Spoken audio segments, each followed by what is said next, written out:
Olá, meus queridos amigos buscadores, sejam vocês muito bem-vindos a mais uma live semanal. Toda terça-feira eu tô aqui às 20 horas falando sobre temas profundos da alma, do autoconhecimento, temas aí das nossas feridas emocionais, das nossas relações familiares. Então sejam vocês muito bem-vindos. Meu nome é Alice Duarte e eu estou aqui para falar nessa live de hoje sobre burnout parental. O principal erro aí que os pais fazem, né? Os pais quebradores de ciclos estão cometendo. E o que está por trás desse burnout parental. Então, eu gostaria já de dar alguns avisos. Se você tem interesse em aprofundar nos assuntos da alma e aprender a como superar feridas emocionais, traumas pessoais, traumas biográficos, traumas transgeracionais, clica no link da minha bio e conheça os meus serviços. Nesse link também você pode entrar no meu grupo de avisos do WhatsApp, na nossa comunidade Por uma Vida Sem Amarras.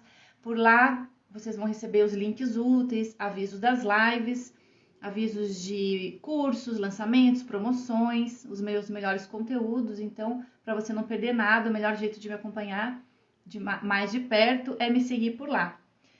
Se você ainda não me segue, aproveita aqui, ativa o sininho, compartilha já essa live com os seus conhecidos, com os seus amigos, com os seus familiares, com aquela mãe sobrecarregada, aquele pai, aquela mãe que você percebe que quer quebrar ciclos, quer dar uma educação diferente, mais positiva, mais respeitosa para os seus filhos, mas se sentem às vezes impotentes, sobrecarregados. Então clica nesse aviãozinho e traga essas pessoas para participar ao vivo desse bate-papo. Bom, eu resolvi falar sobre esse assunto, não é um assunto novo aqui no meu perfil, quem acompanha os meus conteúdos já me viu falando, né? Eu já fiz um Reels falando sobre esse assunto da sobrecarga, essa sobrecarga de quem tá querendo quebrar esses ciclos e muitas vezes se vê muito pressionado, muito culpado, sabendo para onde ir, mas não conseguindo executar as mudanças que estudou, que aprendeu, que quer colocar em prática, né? E o que pode estar por trás disso. É sobre isso que eu quero falar hoje, com mais aprofundamento, e o que me estimulou a trazer esse assunto hoje como live, né? Foi um post que eu vi, uma matéria publicada na plataforma da Mina Bem-Estar, que pertence ao grupo do UOL, né? E eles falam justamente sobre esse burnout parental. Porque isso a gente vem acompanhando, né, uma tendência realmente de mercado. Quem está muito presente aqui no Instagram, segue perfis de influenciadoras digitais nessa área da parentalidade, né, sabe o quanto que esses perfis foram ganhando espaço, foram ganhando visibilidade, ganhando seguidores, muitos livros lançados e cursos, infoprodutos, e você vai ver na livraria muitos livros lançados recentemente aqui no Brasil, focado nessa área da educação positiva, dessa nova parentalidade. Então a gente está tendo acesso a muito conteúdo, e é um conteúdo muito bom, muito necessário, muito maravilhoso. Eu não estou aqui para contestar. Eu acho que a gente precisa de informação sobre parentalidade, principalmente o que causa danos nas nossas crianças, né? E esse conteúdo ele foi sendo distribuído aí e ganhando muita visibilidade por conta dos novos estudos, principalmente na área da neurociência, falando sobre os impactos da educação violenta no desenvolvimento cerebral das crianças, né?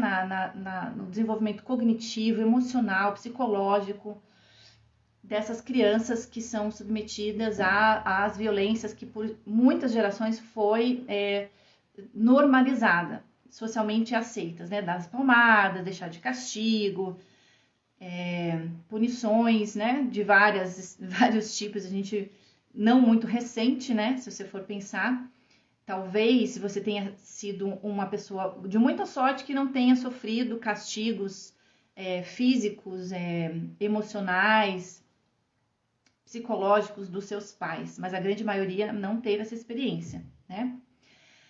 Se for olhar, por exemplo, a geração dos meus pais, além de ter isso na família, tinha como forma institucionalizada nas escolas, né? Onde as crianças eram punidas fisicamente por não seguirem as normas, as regras e tudo mais. Então, acho que esse conteúdo vindo e estourando, ele é muito necessário para essa psicoeducação. Só que tudo tem o lado bacana e tudo tem um outro lado também, né? A gente está vendo com esse excesso, esse conteúdo chegando a muitas famílias que passaram por situações bem difíceis, como filhos, né, de pais que tiveram, que foram educados de forma mais violenta e punitiva, né, com muita punição e muita obediência cega. Então, essas pessoas não querem sofrer, não querem que os seus filhos sofram aquilo que sofreram. Então, vão lá, fazem cursos, compram livros, seguem essas influenciadoras digitais e na hora de colocar em prática não consegue, não dá conta de colocar. Se vê aí sobrecarregado, sobrecarregada, com muito desse eu tenho que, eu preciso, né? E se frustrando tremendamente na tentativa de fazer isso dar certo. Porque vê que não consegue colocar em prática muitas vezes esses preceitos, né?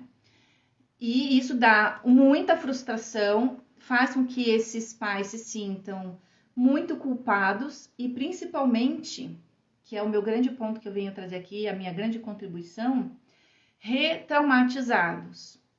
Então, esses pais ficam se punindo, né? As mães, principalmente, eu tô falando pais, mas a gente sabe que hoje está tendo uma participação mais ativa dos homens, dos pais, dos genitores na parentalidade, mas ainda não é a regra, né?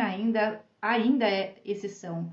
A responsabilidade pela educação dos filhos acaba sobrecaindo muito mais nas mulheres, por uma questão cultural. Claro que as mulheres indo já bem estabelecidas, com carreiras bem consolidadas no mercado de trabalho, essa obrigação de trazer o sustento para casa ficou compartilhada e a educação dos filhos também está seguindo esse rumo também, desse compartilhamento, os pais participando mais dessa educação.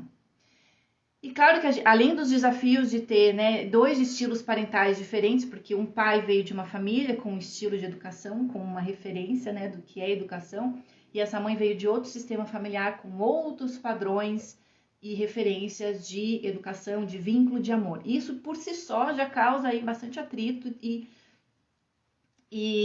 discordância do casal, né? Quando às vezes só um deles estuda e essa parentalidade mais positiva e o outro não, às vezes fica muito difícil, né? Essa educação que os filhos ficam nessa sem saber que regra seguir. Mas o ponto que eu quero destacar hoje, né, e que a reportagem foi um ponto que a reportagem acabou não tocando, né, não trazendo muito para esse ponto, é que essa cobrança, porque quem estuda parentalidade logo se dá conta da responsabilidade que é educar um filho. Eu acho que todo mundo que é pai e mãe aqui sabe, ou que pretende ser pai ou mãe, sabe da responsa que é você formar, educar, cuidar de um ser humano, assim, os enormes desafios que tem. A gente estuda para tanta coisa, né? A gente estuda pra caramba para desenvolver e alavancar a nossa carreira, a gente estuda pra caramba pra gente desenvolver um hobby, né? Eu vou tocar música, eu tenho que aprender música, ou eu vou desenvolver aqui uma arte, eu vou aprender a cozinhar, e as pessoas estudam tanto, né, para executar uma tarefa, uma função, e muitas vezes acabam não estudando tanto para executar talvez a maior tarefa de suas vidas, que é cuidar e educar um filho. Os que têm noção dessa responsabilidade vão lá e correm para estudar. Estudam antes de ser pais, né? E às vezes, né, nas gravidezes não planejadas aí, acidentais, tem que às vezes estudar na pressa, né, enquanto o filho está crescendo. Porém, né, na hora de executar, vem essa sensação de esgotamento, vem essa sensação de ansiedade, vem essa sensação de culpa, de impotência, né? E porque há muita cobrança. Sabe que o que tem que... Sabe o norte, né? Estuda, vai lá, lê o livro, se informa, segue lá um perfil, né? Uma influenciadora digital, sabe para onde quer ir, mas não consegue colocar em prática. E daí fica se punindo. E percebe, nossa, eu tô traumatizando meu filho. Eu não tô conseguindo dar conta de fazer isso. Sabe que tá traumatizando porque já estudou como é que funciona, né? O desenvolvimento, a formação da personalidade, o quanto que isso impacta. Quanto que o trauma, né, impacta. Porque são pessoas que são traumatizadas. E aí que é o ponto, né? Como esses pais são pessoas já traumatizadas, que tiveram infâncias difíceis, que trazem suas crianças interiores bem feridas, na hora de cuidar, de nutrir esse filho, vai encontrar, vai revisitar a sua relação, o seu vínculo com os próprios pais, principalmente com a mãe, que foi o vínculo mais forte, né? Construído de forma biologicamente mais forte, em geral, né? A gente sabe que em muitas famílias, às vezes, isso é uma impossibilidade. Mas essas feridas que chegam, né, na vida adulta ainda não olhadas, mal curadas, elas ficam aparecendo com muito mais intensidade no processo de parentalização. Porque, como eu falei, você vai reviver as suas dores da infância, o seu vínculo. Como é que foi o vínculo com a minha mãe? Agora eu tô tendo essa dificuldade de ter vínculo, de ter presença, de ter disponibilidade afetiva com o meu filho, com a minha filha, porque eu não recebi isso lá. Eu não tenho uma boa referência de vínculo, de disponibilidade afetiva, de relação respeitosa, de ter voz nessa família. Eu não tenho essa referência. E principalmente, sabe o que mais falta? É que por terem pais que também vieram, né? A gente está falando de sistemas familiares de perpetuação de padrões, de pais e de avós que não tiveram essa educação emocional, né? Essa psicoeducação, não tinha recursos, né? Na época essa informação não chegava. É uma informação que a gente tem o privilégio de ter hoje, pelo avanço até, né, das áreas da psicologia, da psiquiatria, da neurociência. A gente está tendo acesso a essas informações. Então, antigamente o que tinha era, eu vou fazer como eu aprendi, como minha mãe diz que tem que fazer, como todo mundo está fazendo. Só que a gente foi vendo que, claro, muitas das coisas foram boas e funcionaram, mas muitas coisas não foram boas, não funcionaram e serviram para traumatizar. Mas como é que você vai conseguir quebrar ciclos, né? Todo mundo fala assim, não, vou me informar e vou conseguir quebrar esse ciclo. Só que não. Na prática, percebe que não é possível quebrar esses ciclos, porque a educação que nós recebemos quando crianças, ela está muito impregnada no nosso cérebro, na nossa construção, na nossa formação, na nossa identidade, né? Da nossa personalidade. E esses traumas todos nos formaram, nos constituem. Então não é simples assim mudar essa programação. E na hora de fazer esse trabalho, né, esses pais percebem que, puxa vida, eu sei tanto sobre esse assunto, eu sei para onde eu quero ir, eu sei o que traumatiza, eu sei o que cura, mas eu não consigo ser diferente, eu não consigo, por exemplo, me autorregular diante de uma birra de uma criança, diante de um comportamento desafiador, diante da própria acúmulo de tarefas e funções na nossa vida moderna, contemporânea, que antes na vida dos nossos pais, dos nossos avós, não existia isso, né? Então hoje a gente está vivendo um mundo que é muito mais complexo, é o famoso mundo VUCA, né? É um mundo volátil, incerto, é um mundo completamente, né, que está tudo mudando toda hora, e a gente vive nessa era da desse excesso de informação. E que eu sempre falo, esse é um mundo infoxicado. Esses pais ficam lá infoxicados pelo excesso de informação e isso é um prato cheio para virar o burnout parental. Porque além do próprio trabalho que é educar e criar e educar um ser humano, né, um novo ser humano, existem todos os desafios da vida moderna, de você gerenciar, obviamente, a sua carreira, que antes, né, nas famílias de algumas décadas atrás, o pai normalmente era o provedor, agora os dois estão no mercado de trabalho, os dois têm que se preocupar em administrar a carreira, os dois têm que se preocupar em administrar a própria relação amorosa, e tudo isso, né, traz aí esse esgotamento, porque é muita coisa, é a casa para administrar, né, é o casal, é a carreira.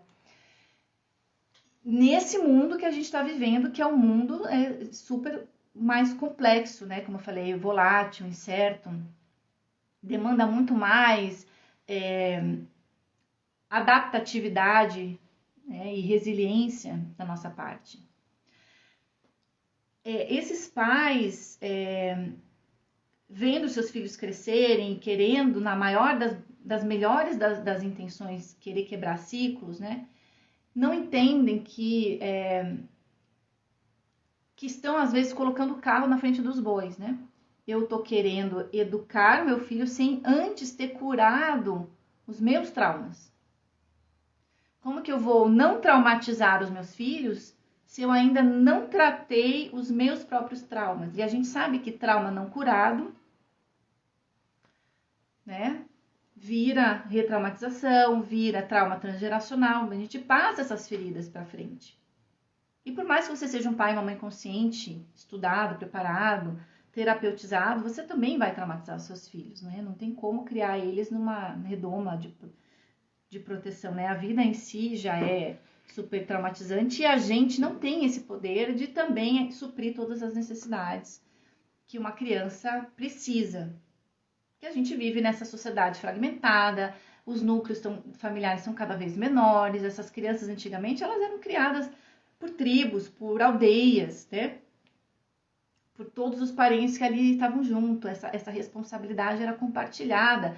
Hoje as famílias vivem em núcleos menores, às vezes é só o pai, a mãe e os filhos, não tem nem a família estendida, né? Só a família nuclear. Então isso agrega também mais sobrecarga. Às vezes a única rede de apoio é a rede de apoio paga, que é a escola, né? Então esses pais ficam sobrecarregados e estressados porque vê que estão entrando em contato com a própria dor e traumatizando os filhos. Então isso traz uma retraumatização. A gente está vendo, né, quando fala de burnout, desse esgotamento, dessa ansiedade, a gente está falando aí de sintomas de traumatização. Precisa muito acolher esses pais, né? E esses pais precisam muito fazer esse trabalho. Eu sei que dá nessa ânsia de eu quero fazer tudo bem feito, eu quero ser uma mãe ideal, não quero errar com os meus filhos, então eu não tenho tempo para estudar, eu não tenho tempo para fazer terapia, para trabalhar minhas questões, eu vou focar no meu filho. E a pessoa se esquece de se cuidar, esquece de fazer uma terapia. E daí o filho começa a ter problema.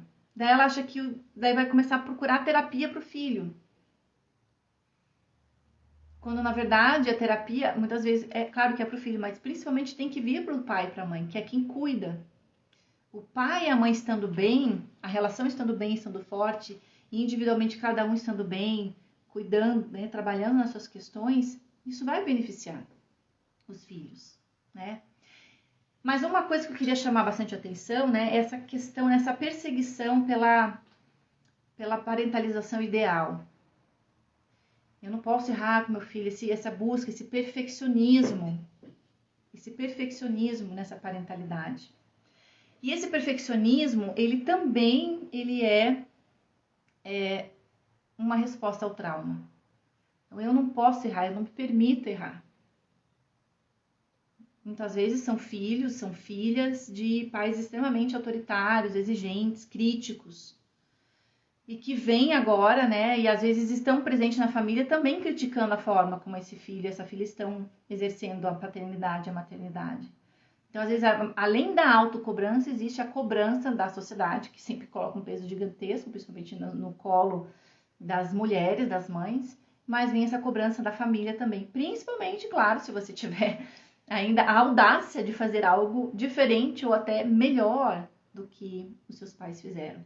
Daí você vai ter que lidar com a resistência, com a crítica, como se você estivesse criticando ou atacando o modelo parental dos seus próprios pais.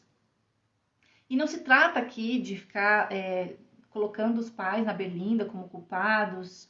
A gente sabe que isso é uma coisa sistêmica, isso é uma coisa cultural, que foi um padrão de muitas, né, eras, onde a criança não era considerada um ser humano, era considerado algo muito, né, aquém de um ser humano. As mulheres, muito recentemente, também eram consideradas algo muito menos, né, do que os homens. E hoje a gente ainda está lutando muito para a gente ter essa situação de equidade, de igualdade, que seja, né? Então as crianças também estão nesse movimento. Vamos trazer as crianças, vamos elevar as crianças num lugar de serem seres humanos dignos de respeito, dignos de voz, né? A gente está com esse movimento ainda muito recente. Esse trabalho, né, de que eu tenho que focar na criança, não posso olhar para meus traumas, não dá tempo de ver. Eu sei que existe uma ânsia de fazer isso rapidamente, porque a infância ela é muito rápida, ela é assim, né? É do 0 ao 6, passa voando. Eu sei porque eu tenho um filho de 5 anos e meio e eu vejo assim, meu Deus, como voou, né? Voa mesmo, e a gente que tem consciência de o quanto essa fase é fundamental para o desenvolvimento desse serzinho humano que está se formando, a gente fica com essa pressa de fazer tudo o melhor possível. Porque a infância, já como dizia, né, a Lia Luft, é o chão onde nós vamos pisar a nossa vida inteira. Meus clientes aqui sabem, né, o quanto que a gente trabalha as questões não resolvidas, não curadas da infância, o quanto que elas atrapalham a nossa performance, nossas relações enquanto adultos. Mas a gente precisa fazer as pazes com essa insuficiência, né? Porque não há como a gente quebrar um ciclo que se repete há milhares de anos em uma geração. A gente tem que ter noção do que a gente pode fazer, até onde a gente consegue ir. E esse padrão repetido, a gente está falando de um sistema de crenças. A maneira como nossos filhos vinham sendo educados e criados, né? É um sistema de crenças perpetuado, reforçado por muitos anos, por muitas gerações. Quem aqui conhece, está familiarizado com o termo ressonância morfogenética, sabe do que eu estou falando. Esses padrões de comportamento, essa coisa reforçada, é um banco de dados muito consolidado, que exerce muita pressão e muita influência inconsciente nas gerações seguintes. Mesmo que o pai e a mãe não abram a boca para falar nada, a gente vai introjetando esses conhecimentos, esses padrões por ressonância mórfica. Porque é um sistema de crenças muito forte. E a gente não consegue arrancar isso da gente assim. Nem com muita terapia. A gente consegue atenuar algumas respostas traumáticas, a gente consegue trabalhar melhor nosso autoconhecimento e questionar esses padrões e tentar e colocar coisas, né? Fazendo coisas, uma coisa diferente aqui, outra a gente não dá conta de fazer, a gente vê que a gente é exatamente igual à nossa mãe e nosso pai.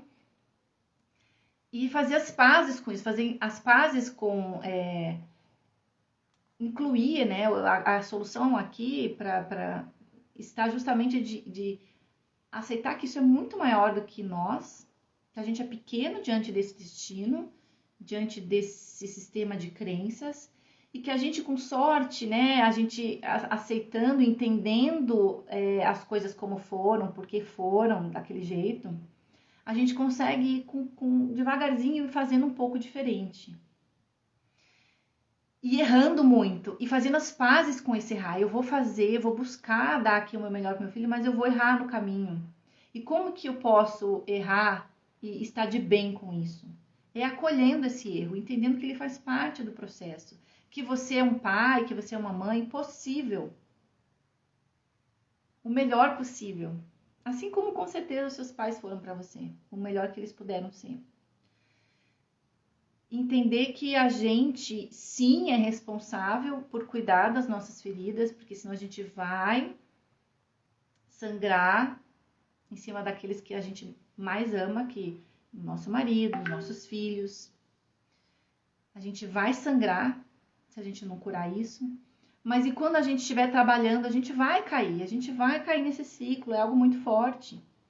Mas saber se acolher, saber entender que é difícil mesmo você... Eu tô falando assim, é difícil educar, é difícil criar, né? Agora, é mais difícil ainda você se deseducar, você desaprender um padrão, para daí colocar algo novo para si e para o filho, né? Por exemplo,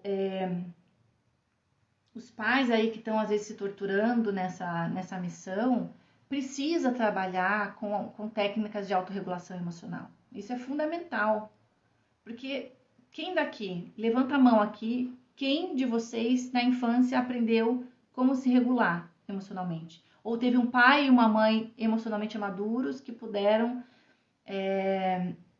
fazer uma corregulação emocional quando você, criança, estava todo desregulado, sem saber se acalmar sozinho, como lidar com a raiva, como lidar com a frustração, como lidar com a tristeza. Vocês tiveram esse pai ou essa mãe que te ajudavam a você se regular?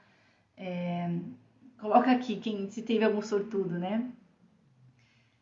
A questão é que você não aprendeu muitas vezes na infância e você vai ter que aprender a fazer para você, para só então você conseguir corregular as emoções dos seus filhos e aceitar que eles possam expressar as emoções deles, aceitar a frustração deles, o choro, a raiva.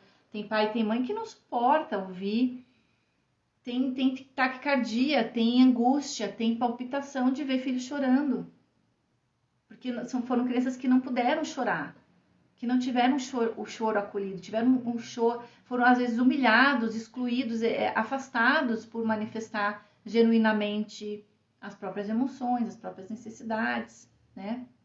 Engole o choro é a clássica, né? A Beatriz aqui falando, engole o choro é a clássica. Então, esse adulto que também foi aquela criança não acolhida, não validada, e que agora tem, que às vezes não recebeu, né, essa nutrição emocional, esse olhar atento, essa paciência, essa disponibilidade emocional, e quer fazer algo para o filho sem essa referência, com essa criança interna totalmente machucada e ferida, e ainda lidando com outra criança também cheia de necessidades. É um trabalho muito, muito, muito difícil. Em outras lives eu já comentei sobre isso, na live que eu falo sobre também os meus traumas. Eu falei como foi meu processo também, né, de maternar o meu filho e o quanto esse processo foi transformador e catalisador da minha cura da minha criança interior ferida. E eu já trabalhava com esses assuntos já há, sei lá, 15, 20 anos. Mas quando meu filho veio, daí sim que veio realmente todas as dores que eu nem imaginava que eu tinha. Porque os filhos, eles vão apertar os botões da gente, daquilo que não está curado. E aí que vem a retraumatização, porque a gente se vê tendo aquela dor tudo de novo, aquela vulnerabilidade tudo de novo, e a gente não sabe nem o que fazer com as nossas questões, quem dirá com as questões dos filhos. Então, toda a minha empatia para quem está nessa jornada, eu não quero aqui também colocar algo como... Meu objetivo aqui não é desestimular vocês, né, a buscar esse caminho de nova consciência, mas dizer que é preciso muita autoaceitação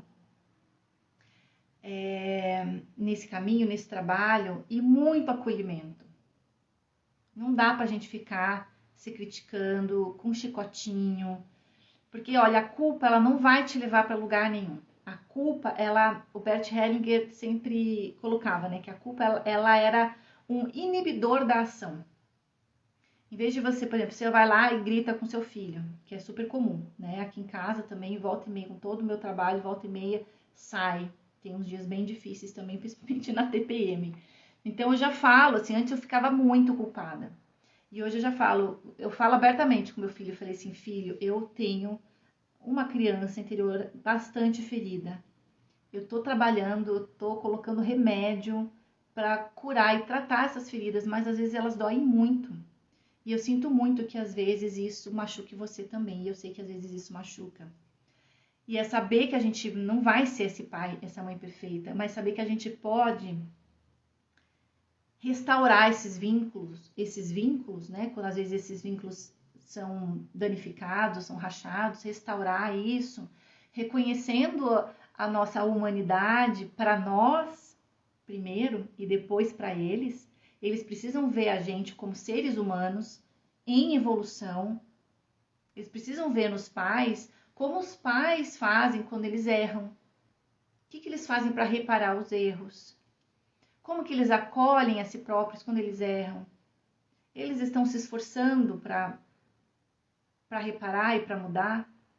E saber ajuda muito, por exemplo, explicar para o filho, para a filha, que não é culpa deles, que a sua desregulação emocional, a sua dificuldade de se autorregular, vem da sua história, que não é culpa deles, não é responsabilidade deles também fazer esse trabalho, e que você está aprendendo. Eu sempre falo pro meu filho, filho, mamãe está aprendendo. Às vezes a mamãe vai errar, às vezes a mamãe vai acertar. E saber exatamente quando a gente erra e quando a gente erra a mão, né? Porque os filhos, eles não precisam de pais perfeitos. Eles precisam de pais humanos. E pais perfeitos demais não fazem bem para os filhos.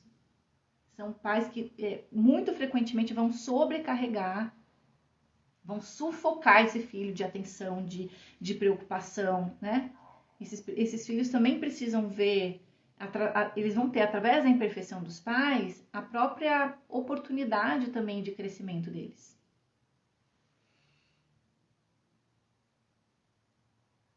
Regular emoção envolve toda a nossa história de vida, Beatriz falando. Sim, sim, a gente tem que passar limpo tudo. A maternidade, com a maternidade, né, tem gente que tem essa oportunidade de usar isso para autoconhecimento, tem gente que entra em contato com algo tão duro que não dá conta, delega a maternidade, né, para um parente, para uma babá, para a escola, né, integral, não dá conta de lidar com isso, em vez de buscar terapia, sai de cena, mergulha no trabalho, foge, porque é doloroso mesmo revisitar a nossa história. A gente vai revisitar a nossa infância, o nosso vínculo com a nossa mãe, o nosso vínculo com o nosso pai, e isso que é o burnout, tá? O burnout não é só, eu tô com muita informação sobre parentalidade, eu tenho minha vida profissional, eu tenho meu casamento, eu tenho meu marido. Sim, tudo isso é overwhelming, né? Isso aí carrega mesmo. Mas o que, cara, explode muitas vezes a cabeça é essa carga emocional, de você tá revivendo, tá repassando a tua história a limpo. E precisa ter um acompanhamento terapêutico, porque, olha, gente, fazer isso sozinho é muito brabo. Tudo bem, gente, até aqui? Alguém quer fazer algum comentário, alguma pergunta? Hoje eu vou ter que encerrar a live mais cedo, né? Porque tô fazendo um curso aí maravilhoso que fala justamente sobre técnicas, né, de autorregulação emocional, técnicas corporais. E hoje eu tenho um curso aí, um módulo bem interessante aí para falar sobre ansiedade. Carol entrou aqui, seja bem-vinda, Carol, mas eu já tô encerrando a live, mas ela vai ficar gravada, tá? Vocês vão poder assistir lá. E lembrando sempre, né, gente, o que eu sempre falo, autoconhecimento tem que ser direto ao ponto, porque ninguém mais tem tempo a sofrer. Se você quiser colocar sua dúvida, seu comentário, aqui nos comentários desse vídeo, a gente continua a nossa conversa por lá. E eu espero vocês ao vivo novamente na próxima semana, terça-feira, sempre nesse horário, 8 horas da noite. Um beijo, obrigada pela participação de todos aqui, a gente vai se falando. Tchau, tchau.